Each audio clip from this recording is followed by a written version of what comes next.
দক্ষিণ পশ্চিম বঙ্গোপসাগরে সৃষ্ট লঘুচাপ ঘনীভূত হয়ে শুক্রবার নাগাদ গভীর নিম্নচাপে পরিণত হতে পারে, যার রূপ নিতে পারে শক্তিশালী ঘূর্ণিঝড় রেমালে। এতে দেশের উপকূলীয় এলাকায় বাড়ছে আতঙ্ক।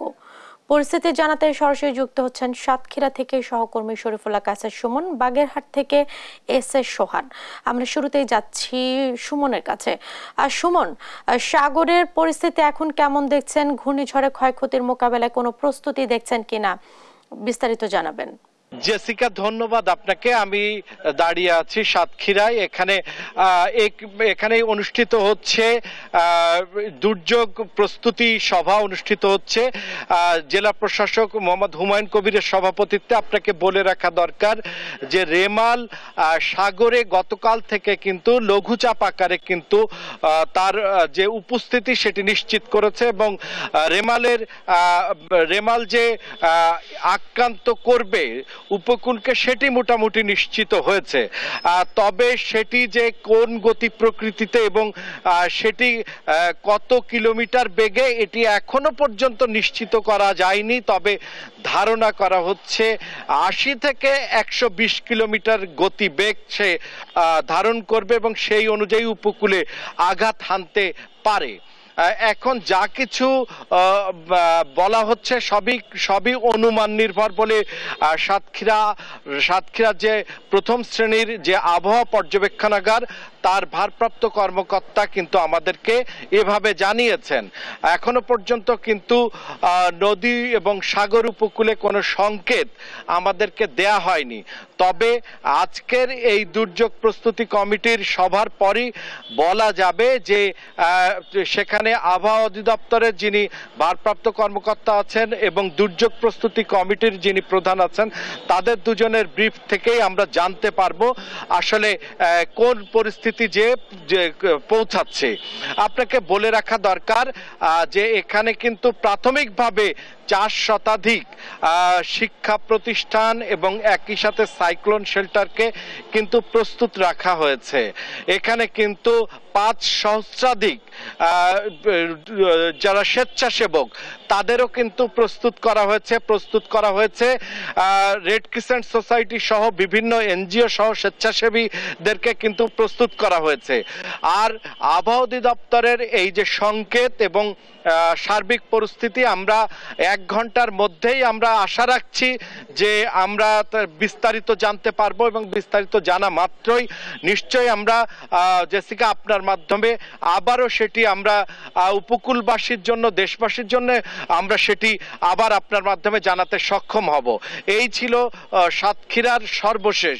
একই বিষয়ে জানাতে এবার আমরা যুক্ত হচ্ছি বাগেরহাটে। সেখানে রয়েছেন সহকর্মী এস সোহান। সোহান, ঘূর্ণিঝড়ে ক্ষয়ক্ষতি মোকাবেলায় কোনো প্রস্তুতি দেখছেন কিনা? সাগরের পরিস্থিতি এখন কেমন দেখছেন? বাগেরহাটে সার্বিক পরিস্থিতি হচ্ছে সকাল থেকেই রৌদ্রোজ্জ্বল আবহাওয়া বিরাজ করছে এবং প্রখর রোদ যেটা সেটাই বলা যায়। আমরা আবহাওয়া অধিদপ্তরের সাথে কথা বলেছিলাম, তারা আমাদেরকে জানিয়েছে বাগেরহাটে প্রচন্ড গরম এবং বাগেরহাটের কোথাও ঝড়ের কোনো পূর্বাভাস নেই এবং বৃষ্টিরও সম্ভাবনা নাই।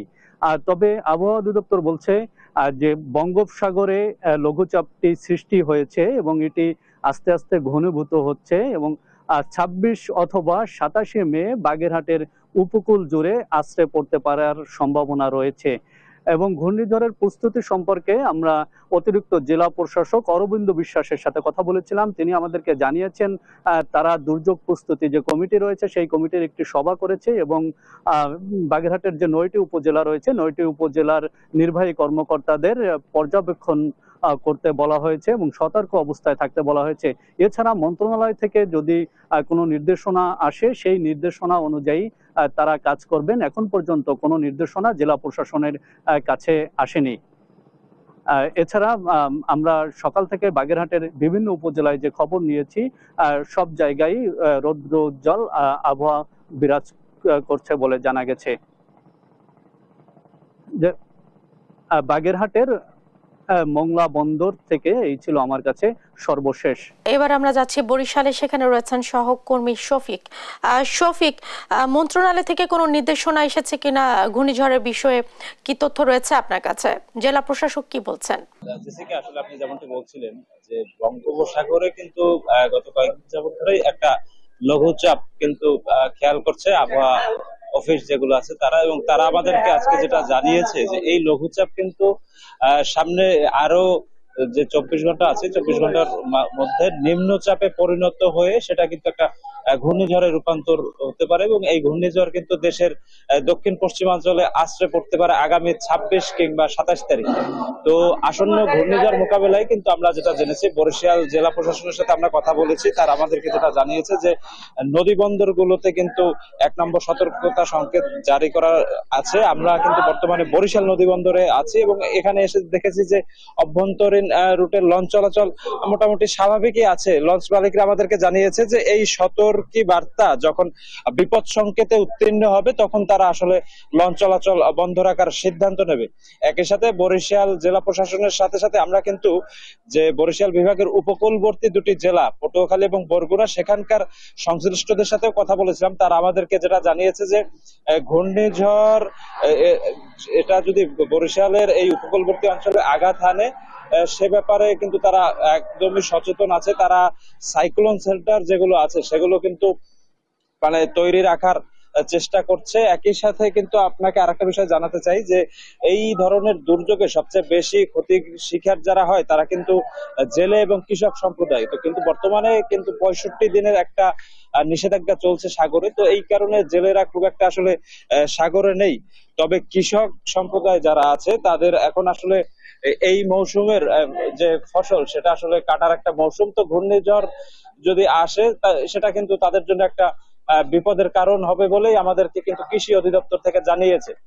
বরিশালের আবহাওয়া যদি আমি একটু পর্যালোচনা করি, গতকাল থেকেই কিন্তু একটু খন্ড খন্ড মেঘ দেখা গেছে, কখনো একটু গুঁড়ো গুঁড়ো বৃষ্টি দেখা গেছে, আবার হঠাৎ হঠাৎ কিন্তু খুব উত্তাপ ছড়ানো গরমও কিন্তু এই অঞ্চলের মানুষ লক্ষ্য করেছে। তো এই যে সার্বিক ব্যাপারটা, এটা আমাদেরকে যে স্থানীয় আবহাওয়াবিদ যারা আছেন তাদের সাথে কথা হয়েছে, তারা বলেছে যে ঘূর্ণিঝড়ের প্রাক মুহূর্তে কিন্তু আবহাওয়ার অবস্থাটা অনেকটা এরকমই হয়।